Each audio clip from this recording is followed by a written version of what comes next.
Hello, ഞാൻ വിസ്മയ, ഹെയിലിൻ ഹാപ്പിനെസ്സിലെ consultant സൈക്കോളജിസ്റ്റാണ്. നമ്മൾ ഇന്നിവിടെ ഡിസ്കസ് ചെയ്യാൻ പോകുന്നത് പാരനോയിഡ് പേഴ്സണാലിറ്റി ഡിസോർഡറിനെ കുറിച്ചാണ്. ഒരു ഏർലി അഡൾട്ട്ഹുഡിലോട്ട് കടക്കുന്ന സമയത്ത് ചിലരിലൊക്കെ കണ്ടുവരാവുന്ന ഒരു വ്യക്തിത്വ വൈകല്യമാണ് ഈ പാരനോയിഡ് എന്ന് പറയുന്നത്. ഒരു പോപ്പുലേഷൻ്റെ കണക്കനുസരിച്ച് നോക്കുന്ന സമയത്ത് 10 മുതൽ 20% വരെ ആളുകളിൽ കാണാവുന്നതാണ് paranoid personality disorder. Gender difference നോക്കുകയാണെങ്കിൽ കൂടുതലായിട്ടും പുരുഷന്മാരിലാണ് പാരനോയിഡ് ഉണ്ടാവാറുള്ളത്. നമുക്ക് ഇവരിൽ മെയിനായിട്ട് നോട്ടീസ് ചെയ്യാവുന്ന ഒരു കാര്യം എന്ന് പറഞ്ഞാൽ എല്ലാ കാര്യത്തിലും സംശയമായിരിക്കും. ഒരാളെപ്പോലെ അവർക്ക് വിശ്വസിക്കുക എന്ന് പറഞ്ഞാൽ ഭയങ്കര പ്രയാസകരമായിട്ടുള്ളൊരു കാര്യമായിരിക്കും. ഇപ്പം മുന്നിലുള്ള ഒരാൾ എന്തുദ്ദേശത്തിലാണ് എൻ്റെ അടുത്തുനിന്ന് വന്നതെന്ന് അവരങ്ങനെ എല്ലാത്തിലും ഒരു ഹിഡൻ മീനിങ് അവർ കാണും. ഇപ്പോൾ പുതുതായിട്ട് ഒരാളെ പരിചയപ്പെടുകയാണെങ്കിൽ പോലും അവർ വന്നത് എന്തോ ഒരു പർപ്പസ് ഉണ്ട് അവർക്ക്. ശരിയായ ഉദ്ദേശം അതല്ല. അത് കഴിഞ്ഞാൽ അവരെന്നെ മിസ്യൂസ് ചെയ്യും. അവരെന്തോ കാര്യത്തിന് എന്നെ ചൂഷണം ചെയ്യാൻ ശ്രമിക്കുകയാണെന്നുള്ള തോന്നൽ എപ്പോഴും അവർക്കുണ്ടാവും. അത് കാരണം തന്നെ അവരെ എപ്പോഴും ആളുകളിൽ നിന്ന് മാറി നിൽക്കാനായിട്ടും ശ്രമിക്കുക. അതായത് സോഷ്യലി എപ്പോഴും ഡിറ്റാച്ച്ഡ് ആയിരിക്കും. അധികം കണക്ഷൻസ് ഒന്നും മെയിൻറ്റെയിൻ ചെയ്യാൻ അവർ ശ്രമിക്കില്ല. എപ്പോഴും അവർ ഒറ്റയ്ക്കായിരിക്കും. കാരണം ഓപ്പോസിറ്റ് നിൽക്കുന്ന ആൾ അല്ലെങ്കിൽ നമ്മളൊരു ഗ്രൂപ്പിലോട്ട് വരുന്ന ആൾക്കാർ എപ്പോഴും എല്ലാ കാര്യത്തിനും സംശയമായിരിക്കും. അതുകൊണ്ട് തന്നെ ആ ഒരു കണക്ഷൻ മെയിൻറ്റെയിൻ ചെയ്യാൻ അവരത്രത്തോളം ബുദ്ധിമുട്ടുണ്ടാവും. അപ്പോൾ ഓപ്പോസിറ്റ് നിൽക്കുന്ന ആൾക്കാരാണെങ്കിലും ഇപ്പം കൂടുതൽ ആൾക്കാർക്ക് അത്ര വിശ്വാസമില്ല. അതുകൊണ്ട് തന്നെ അവരും ആ കണക്ഷൻ അത്രത്തോളം കൊണ്ടു നടക്കാനായിട്ട് ആഗ്രഹിക്കില്ല. അപ്പോൾ ഇവരെപ്പോഴും ഒറ്റപ്പെട്ട് നിൽക്കുന്ന തരം ആൾക്കാരായിരിക്കും പാരനോയിഡ് പേഴ്സണാലിറ്റി ഡിസോർഡറുള്ള ആൾക്കാർ. പൊതുവേ പാരനോയിഡ് അല്ല, പേഴ്സണാലിറ്റി ഡിസോർഡറുള്ള ആൾക്കാർ തന്നെ സ്വന്തം ഒരു എനിക്കാണ് ഈ ഒരു ബുദ്ധിമുട്ടുള്ളത് അല്ലെങ്കിൽ ഞാനാണ് മാറേണ്ടത് എന്നുള്ള കാര്യമൊന്നും അവർക്ക് മനസ്സിലാവില്ല. ഇൻസൈറ്റ് ഉണ്ടാവില്ല. എൻ്റെ ഒരു ബുദ്ധിമുട്ടാണ് അല്ലെങ്കിൽ എനിക്കുള്ളൊരു പ്രശ്നമാണ്, എൻ്റെ പേഴ്സണാലിറ്റിയിലുള്ള ഒരു വൈകല്യമാണ് ഇത്തരം കാര്യങ്ങൾക്കൊക്കെ ലീഡ് ചെയ്യുന്നത്, ഞാനാണ് മാറേണ്ടത്, ബാക്കിയുള്ളവരല്ല ഇവിടെ പ്രശ്നമെന്ന് അവർക്ക് മനസ്സിലാക്കാനായിട്ട് പറ്റില്ല. അത് കൂടുതലും പാരനോയിഡിൽ നമുക്ക് നല്ലതുപോലെ കാണാൻ പറ്റും. കാരണം ബാക്കിയുള്ളവർ നല്ലൊരു ഉദ്ദേശത്തോടെ ചെയ്ത ഒരു കാര്യമാണെങ്കിലും ഇവർക്ക് എപ്പോഴും സംശയമായിരിക്കും. ഇപ്പോൾ എന്നെ എന്തോ ഉപദ്രവിക്കാൻ വേണ്ടിയിട്ടാണ് എപ്പോഴും ബാക്കിയുള്ളവർ ഇയാൾ എന്തോ ടാർഗറ്റ് ചെയ്യുന്നുണ്ട്. ഇപ്പോൾ ഒരു ഗ്രൂപ്പിൽ നിന്ന് മാറി നിൽക്കുകയാണ്, എപ്പോഴും ഒറ്റപ്പെട്ട് നിൽക്കുകയാണെങ്കിൽ പോലും അധികം സോഷ്യലി മിങ്കിളാവാനൊന്നും ശ്രമിക്കാതെ ഒറ്റപ്പെട്ട് നിൽക്കുകയാണെങ്കിലും അവരിപ്പോൾ മാറി നിൽക്കുന്നത് പോലും ഇയാളുടെ ഒരു കുഴപ്പം കൊണ്ടായിരിക്കും. പക്ഷേ ഇയാൾ ചിന്തിക്കുന്നത് അയാൾ എന്തോ ടാർഗറ്റ് ചെയ്യാൻ വേണ്ടിയിട്ടാണ് ഇവരൊരു ഗ്രൂപ്പീസുമായി നിൽക്കുന്നത്. അങ്ങനെ അവർ ആ ഒരു മൈൻഡ് സെറ്റുമായിട്ടായിരിക്കും പോകുന്നത്. ആൾക്കാർ പൊതുവെ ഒരു മുൻധാരണയോടെ ആയിരിക്കും എല്ലാ കാര്യത്തെയും സമീപിക്കുക. അതായത് ഇവർ തന്നെ കണക്ക് കൂട്ടും, ഇയാൾ എൻ്റെ അടുത്തേക്ക് വരുന്നത് അല്ലെങ്കിൽ ഈ കാര്യം എന്നോട് ചെയ്യാൻ പറഞ്ഞതിൻ്റെ പിന്നിൽ എന്തോ ഒരു ദുരുദ്ദേശമുണ്ട്, എന്നെ ഉപദ്രവിക്കാനാണ്, അല്ലെ എന്നെ എന്തോ ഒരു കാര്യത്തിൻ്റെ പേരിൽ ടാർഗറ്റ് ചെയ്തിട്ട് മാക്സിമം യൂസ് ചെയ്തിട്ട് അങ്ങനെ ചൂഷണം ചെയ്ത് ഒഴിച്ച് വിടുകയാണ്, അതിന് വേണ്ടിയിട്ടാണ് ഇയാൾ എൻ്റെ അടുത്ത് വന്നതെന്നുള്ളൊരു മൈൻഡ് സെറ്റായിരിക്കും ഇവർക്ക് ഉണ്ടാവുക. അതുപോലെ തന്നെ ഇവരെല്ലാ കാര്യത്തിലും അവരെ തന്നെ ബ്ലെയിം ചെയ്യാനായിട്ടും ശ്രമിക്കും. ഇപ്പോൾ വേറൊരാൾ ചെയ്ത തെറ്റാണ്, അതിപ്പോൾ അങ്ങനെ തന്നെ പ്രൂവ് ചെയ്തതാണെങ്കിൽ കൂടി ഇവരത് സ്വയം ഏറ്റെടുക്കാനും അത് എൻ്റെ മിസ്റ്റേക്ക് കൊണ്ടാണെന്ന് വിലയിരുത്താനായിട്ടാണ് ശ്രമിക്കുന്നത്. അതുപോലെ തന്നെ പാരനോയിഡുള്ള ആൾക്കാർ ഒന്നും മറക്കില്ല പെട്ടെന്ന്.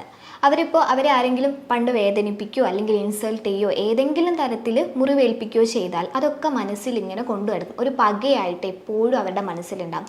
ആ ഒരു വൈരാഗ്യം കൊണ്ട് നടക്കുന്നതുകൊണ്ട് തന്നെ ഒരു തക്കം കിട്ടിയാൽ അവരത് പ്രയോഗിക്കുകയും ചെയ്യും. അതിപ്പോൾ വാക്കാലാണെങ്കിലും അങ്ങനെ മുറിവേൽപ്പിക്കാൻ കിട്ടിയ അവസരങ്ങളൊന്നും അവർ പാഴാക്കില്ല. അങ്ങനെ ഹേർട്ട് ചെയ്യുക എന്നുള്ളത് അവരിൽ കണ്ടുവരുന്ന ഒരു സിംറ്റമാണ്. ഇപ്പോൾ മനസ്സിൽ പക കൊണ്ട് നടന്നിട്ട് ഒരു തക്കം കിട്ടിയാൽ അവരത് എപ്പോഴാണെങ്കിലും പ്രയോഗിക്കുക തന്നെ ചെയ്യും. പാരനോയിഡുള്ള ആൾക്കാർ സംശയമാണെന്ന് പറഞ്ഞല്ലോ. അപ്പോൾ വീട്ടിലാണെങ്കിൽ കൂടി ഇപ്പോൾ പാരൻസിനെ ആണെങ്കിലും അവർക്ക് സംശയമായിരിക്കും. ഇപ്പോൾ ഒരു സിവിയർ ആയിട്ടാണ് ഈ ഒരു കണ്ടീഷനെങ്കിൽ നമുക്ക് മനസ്സിലാക്കാം അവർ വീട്ടിലുള്ള ചെറിയ ചെറിയ ഓരോ കാര്യത്തിൽ പോലും ഭയങ്കരമായിട്ട് സംശയിക്കും. ഇപ്പോൾ പാരൻസ് എന്തെങ്കിലും ഫുഡ് ഉണ്ടാക്കി തന്നാൽ പോലും എന്നെ കൊല്ലാനായിട്ട് അല്ലെങ്കിൽ ഉപദ്രവിക്കാനായിട്ട് പോയിസൺ ചേർത്തിട്ടുണ്ടോ എന്നൊക്കെ ഇവർക്ക് ഡൗട്ടായിരിക്കും.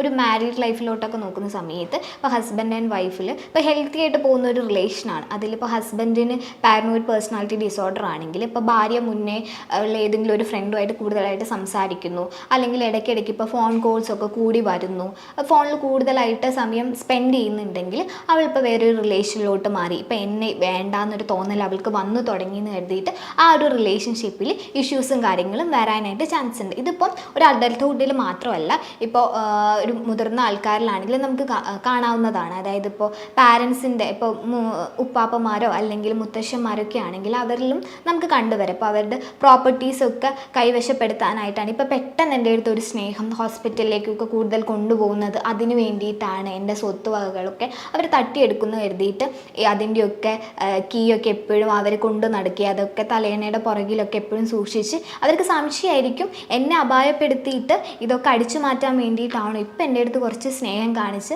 അടുത്തോട്ട് വരുന്നതെന്നൊക്കെ ഉള്ളൊരു സംശയം ആണ് അവരെ ഇങ്ങനെയൊക്കെ ചെയ്യിപ്പിക്കാനും ആ ഒരു തോട്ട്സിലോട്ടൊക്കെ ലീഡ് ചെയ്യുന്നത്. അപ്പം പാരനോയിഡുള്ള ആൾക്കാരിലെ നമുക്ക് മെയിനായിട്ട് നോട്ടീസ് ചെയ്യേണ്ടത് അവർക്ക് എല്ലാ കാര്യത്തിനും എല്ലാവരെയും സംശയമായിരിക്കും. ഒരു പെർട്ടിക്കുലർ സിറ്റുവേഷൻ ഒന്നും ഉണ്ടാവില്ല, എല്ലാ കാര്യത്തിലും അവർക്ക് പൊതുവെ സംശയം തന്നെയായിരിക്കും. അതുപോലെ ക്രോണിക്കലി ടെൻസ്ഡ് ആയിരിക്കും. അത് തുടക്കം തൊട്ട് തന്നെ ഈ സംശയം ഉള്ളത് കൊണ്ട് തന്നെ അവർക്ക് എല്ലാ കാര്യവും ഒരു പേടി അല്ലെങ്കിൽ ടെൻഷൻ നല്ലതുപോലെ കണ്ടുവരുന്നതാണ്. ഇതിനൊക്കെ ഒരു കാരണം എന്ന് പറയുന്നത് ചൈൽഡ്ഹുഡിൽ ഉണ്ടാകുന്ന ട്രോമയാണ്, അല്ലെങ്കിൽ പാരൻസിൻ്റെ അടുത്ത് നിന്നുണ്ടാകുന്ന ഒരു നെഗ്ലക്റ്റ്, അതല്ലെങ്കിൽ ഇപ്പോൾ പാരൻസിന് ആർക്കെങ്കിലും പാരനോയിഡ് പേഴ്സണാലിറ്റി ഡിസോർഡർ ഉണ്ടായി, അല്ലെങ്കിൽ ഒരു ജെനറ്റിക്കലി നോക്കുകയാണെങ്കിൽ മുതിർന്ന വേറെ ആർക്കെങ്കിലും മുത്തശ്ശന്മാർക്കോ അങ്ങനെ ആർക്കെങ്കിലും ഉണ്ടായിരുന്നെങ്കിൽ അത് കാരണമൊക്കെ അവർക്ക് പാരനോയിഡ് പേഴ്സണാലിറ്റി ഡിസോർഡർ ഉണ്ടാകാനുള്ള ചാൻസ് കൂടുതലാണ്. ഇപ്പോൾ ചൈൽഡ്ഹുഡ് ട്രോമ നോക്കുകയാണെങ്കിൽ ഇപ്പോൾ മുന്നേ അവർക്ക് ഒരു എക്സ്പീരിയൻസ് ഉണ്ടായി കുട്ടിക്കാലത്തൊക്കെ, അവർക്കധികം പാരൻസിൻ്റെ അടുത്തു നിന്നാണെങ്കിൽ ഇപ്പോൾ എന്തെങ്കിലും ഒരു ചെറിയ കാര്യം പറഞ്ഞാൽ അതിനൊക്കെ ഒരുപാട് എക്സ്പ്ലനേഷൻ കൊടുക്കണം, അവരെ ആരും ഒന്നും വിശ്വസിക്കുന്നില്ല. അപ്പോൾ അവർ വളർന്നു വന്നത് തന്നെ എല്ലാ കാര്യവും ഇങ്ങനെ സംശയിച്ച് മാത്രം നോക്കിക്കൊള്ളണം എന്നാണ് അവർ പഠിച്ചു വെക്കുന്നത്. ഇപ്പോൾ എന്തിനാണെങ്കിലും ഒരുപാട് ക്വസ്റ്റ്യനിങ് ആണ് അവർ വളർന്നു വരുമ്പം കേട്ടിട്ടുള്ളത്. അതുപോലെ തന്നെ എന്തെങ്കിലും രീതിയിൽ അവരുടെ ഒരു ട്രസ്റ്റ് ബ്രേക്ക് ആയിട്ടുണ്ടാവും, അവർക്കൊന്നും വിശ്വസിക്കാൻ പറ്റാത്ത രീതിയിൽ അവരെ ആരെങ്കിലും പറ്റിച്ചിട്ട് പോയിട്ടുണ്ടാകും. അങ്ങനെ ഒരു ഇൻസിഡൻറ്റോ അല്ലെങ്കിൽ ഒരു എക്സ്പീരിയൻസോ ഉണ്ടായിട്ടുണ്ടെങ്കിൽ ആ ഒരു ട്രോമ അവർക്ക് ലൈഫിൽ പാരനോയിഡ് പേഴ്സണാലിറ്റി ഉണ്ടാവാനുള്ള ചാൻസിനൊരു കാരണമാണ്. പിന്നെ പാരൻറ്റിൻ്റെ അടുത്തു നിന്നുള്ളൊരു നെഗ്ലക്റ്റ് ഒക്കെ കാരണം അവർക്ക് ആരെയും അത്ര വിശ്വാസമല്ല, പാരൻസ് പോലും ഇത്തരം ആറ്റിറ്റ്യൂഡാണ് അവരുടെ അടുത്ത് കാണിച്ചത്. അപ്പം ആൾക്കാരുടെ അടുത്തൊക്കെ ഉള്ളൊരു വിശ്വാസം പതിയെ പതിയെ കുറഞ്ഞു വരാനും കാരണമാവുന്നുണ്ട്. CBT അതുപോലെ സൈക്കോതെറാപ്പിയൊക്കെ കൊടുത്തിട്ട് നമുക്ക് ഇത് ട്രീറ്റ് ചെയ്യാൻ പറ്റുന്ന ഒരു പേഴ്സണാലിറ്റി ഡിസോർഡർ തന്നെയാണ്. ഇതുപോലെയുള്ള ഒരു ഇൻഫോർമേറ്റീവ് വീഡിയോയുമായി നമുക്ക് നെക്സ്റ്റ് വീഡിയോയിൽ കാണാം. താങ്ക്